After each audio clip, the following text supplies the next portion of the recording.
Olá, meus lindos e minhas lindas, como estão vocês? Na graça, na paz, na presença do nosso querido Espírito Santo? Acredito que sim, eu creio e profetizo em tua vida que mudanças virão, que dias melhores com o nosso Senhor Deus chegarão a nossas vidas e a vida de cada um que escuta essas mensagens e daqueles que ainda escutarão, pois eu creio na promessa do Senhor para nossas vidas. Quero falar com vocês hoje no livro de 1 Samuel, em seu capítulo 12, a partir do versículo 20. Mas o nosso foco hoje da mensagem será: não deixe de orar e não peques. Se pecares, ore. Ou seja, não deixe de orar. A palavra do Senhor. 1 Samuel 12, versículo 20. Então Samuel disse ao povo: não tenham medo, vocês de fato cometeram todo este mal. No entanto, não se desviem de seguir o Senhor, mas sirvam o Senhor de todo o coração. Não se desviem, pois vocês estariam seguindo coisas vãs que nada aproveitam e que não o podem livrar, porque são da vaidade. Pois o Senhor, por causa do seu grande nome, não abandonará o seu povo, porque o Senhor decidiu fazer de vocês uma nação.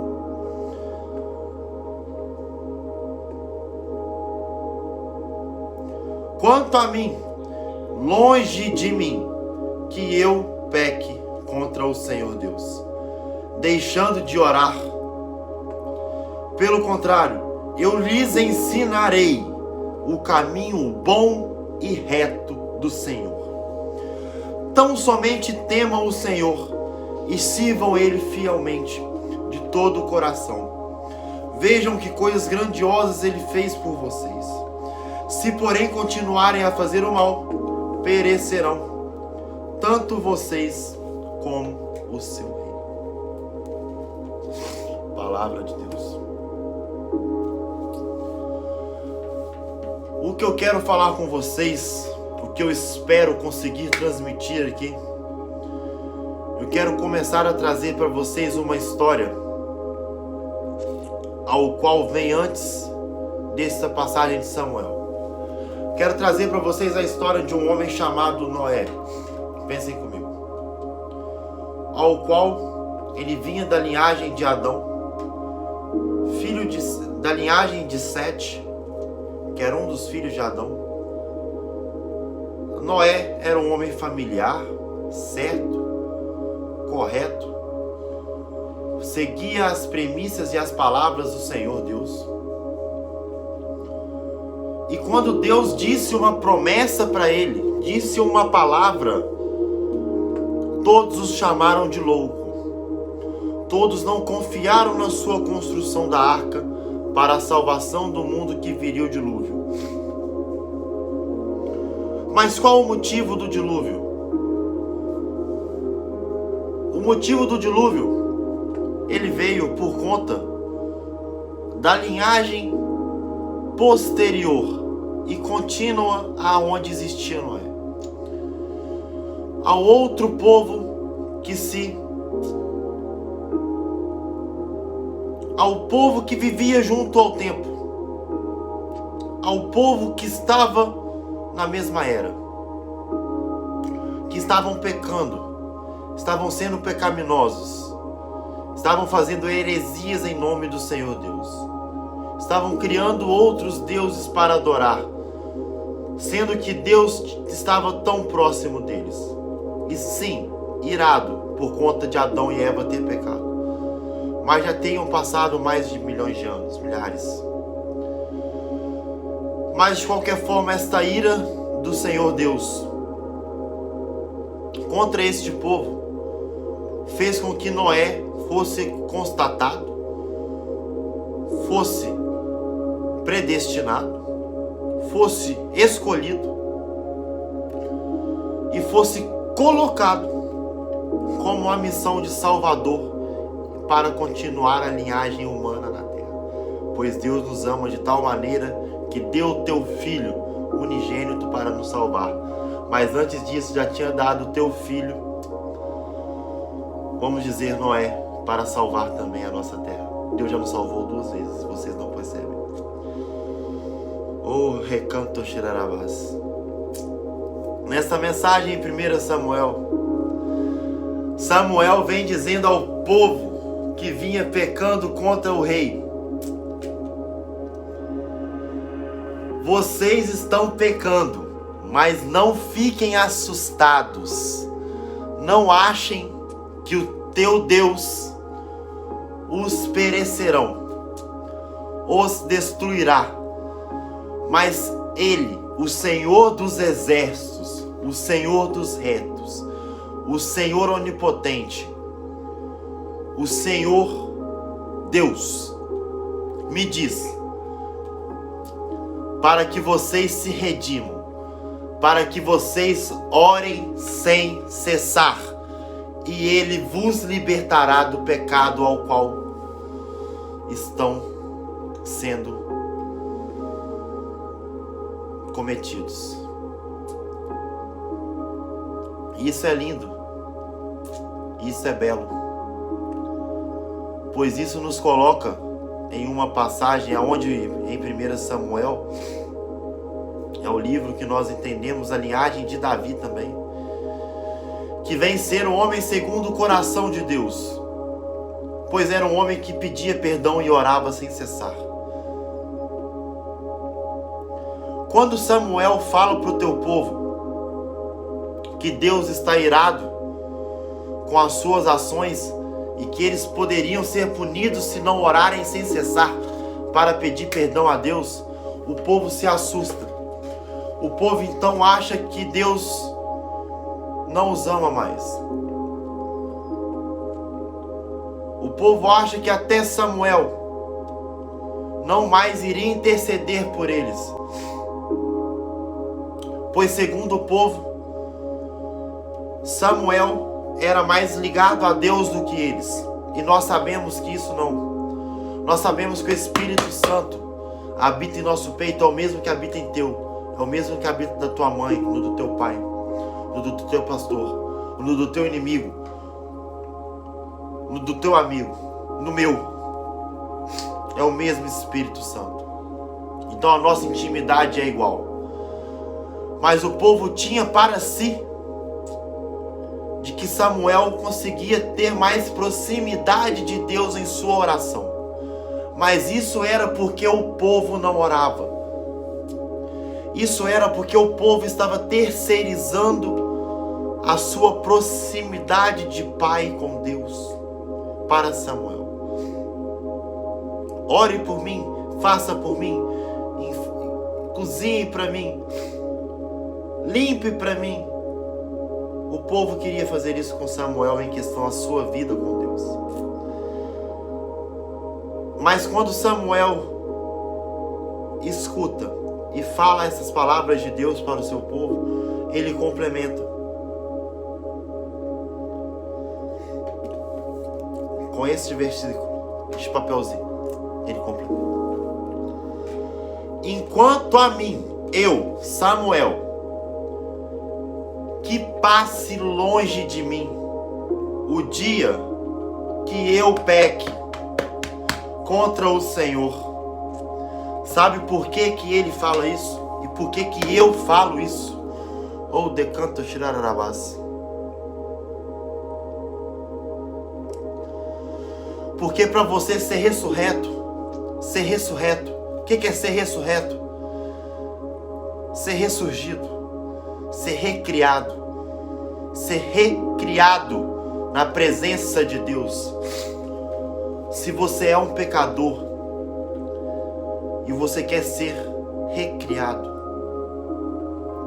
e se tornar um filho, você deve dizer todos os dias em seu coração que longe de mim passar a intenção de pecar. Não quero dizer que você não vai pecar, pois nós somos humanos ainda, somos imperfeitos. Nós nascemos do pecado e do pecado viemos. Mas do pecado nós não iremos, segundo a graça e o sangue do nosso Cordeiro Jesus. Então a palavra de Deus, a palavra, a mensagem, a súplica, a profecia, vamos dizer, o que Ele quer falar para você, o que Ele quer dizer, o que Ele quer que nós entendemos,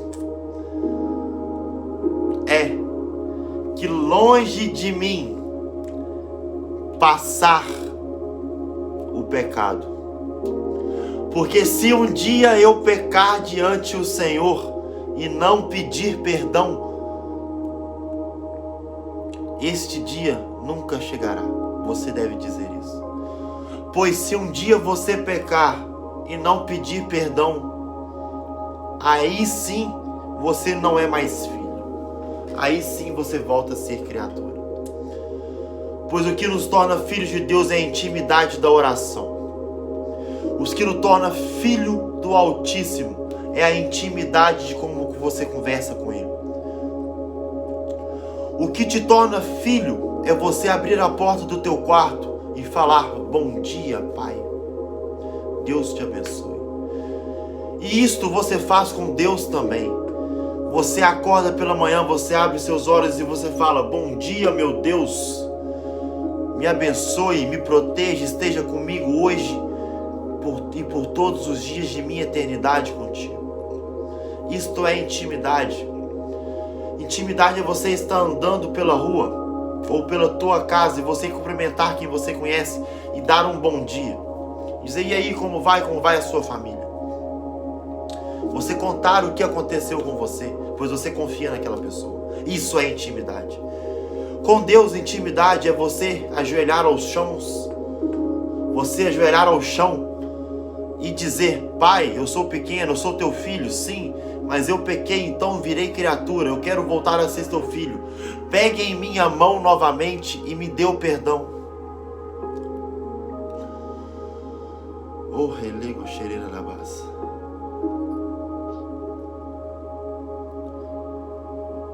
Deus só quer que você peça o perdão. Deus não importa se você é um pecador. Deus não importa se você está honrando outras criaturas. Deus não importa se você está orando para outros deuses. Deus não importa se você é um pecador. Ele só quer que no fundo do teu coração você se ajoelhe ao chão e diga: oh, decanta, xererabás. Pai, eu peco. Pai, eu pequei. Pai, eu não quero mais pecar. Pai, eu quero que o Senhor esteja comigo todos os dias, a partir de hoje e eternamente até a glória, até o dia que o Senhor virá. E para que você interceda sobre a tua vida, você deve ter intimidade. Você deve ter a intimidade de poder pedir uma resposta em Deus e confiar de que ela virá no mesmo momento. Mesmo nós sabemos que Ele vive em outro plano de tempo. Mas quando a resposta chegar, não é porque está atrasada, é porque foi a hora, o tempo certo de que Deus decidiu te dar essa resposta. Então ela não está atrasada. Mas você tem que ter a intimidade de estar orando e conversando com Ele. Você tem que ter a intimidade de abrir o teu peito e dizer os teus sentimentos.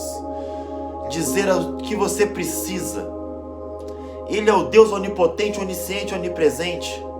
Ele sabe de tudo. Ele fez tudo. Ele fez o dia, fez o céu, fez a terra, fez o mar. Aonde era escuro, Ele disse: haja luz. E depois de 3 dias Ele fez o sol. Ou seja, antes de ter o sol que nos ilumina hoje, que nós sabemos, Já havia luz na terra porque Deus disse: haja luz. E por que você ainda duvida que esse Deus pode te perdoar do que você já fez?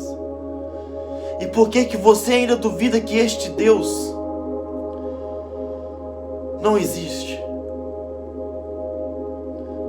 E por que você ainda acha que se você pegar, se ajoelhar e dizer a Deus o que você precisa, Ele não irá te responder e te dar o conselho certo? É no tempo dele. Pois Ele é o alfa, Ele é o ômega, Ele é o início, Ele é o fim. Ele é a criação, Ele é a criatura, Ele é quem fez e Ele é quem faz. Você acha que os teus planos já não são escritos pelas mãos de Deus? Mas Ele te dá a liberdade de poder escolher para você não se sentir preso. Pois a única criatura que Deus colocou presa até hoje foi Lúcifer, que está preso no inferno, que foi criado para que ele ficasse em cativeiro, pois ele era um servo fiel ao lado de Deus e o corrompeu. Por isso ele é o único ser que sabemos biblicamente que está enjaulado hoje. É Lúcifer, é Satanás, é o demônio. Por isso que ele coloca os seus servos, as suas entidades, para querer te aprisionar longe de Deus. Ou recanto xererabás. E você não pode deixar que isso aconteça. Você tem que abrir esse cativeiro, para que o Espírito Santo possa entrar e te deixar ser livre. É incongruente, é inverso. Você deixa Deus entrar para você ser livre. Mas se você deixa Deus sair, você se aprisiona no inferno. Você se aprisiona no mundo, no pecado. E do pecado não entrarás no céu. Por isso, ai de mim, o dia que eu pecar e eu não orar pedindo perdão a Deus. Aí sim eu voltarei a ser criatura e não mais serei filho. Mas a qualquer momento, onde o meu coração se aconchegar, onde o meu coração se remoer, pense no seu coração quebrantado agora. Pense que você tem um Pai ao qual te ama tanto, que já deu mais oportunidades para o ser humano ser reconstruído do que Ele deu para o seu Filho. O seu Filho Jesus veio à Terra e teve uma oportunidade. E foi certo, reto, e fez o que devia ser feito. Ele não teve segunda oportunidade. E nós que somos criaturas, que somos humanos, já tivemos mais de 2, 3, 4, 5 oportunidades pela graça eterna do Pai. E você ainda acha que esse Deus não te ama? E você ainda acha que esse Deus não vai responder a sua oração? Filho, entenda. Eu só quero você perto de mim. Eu só quero que você me deixe entrar.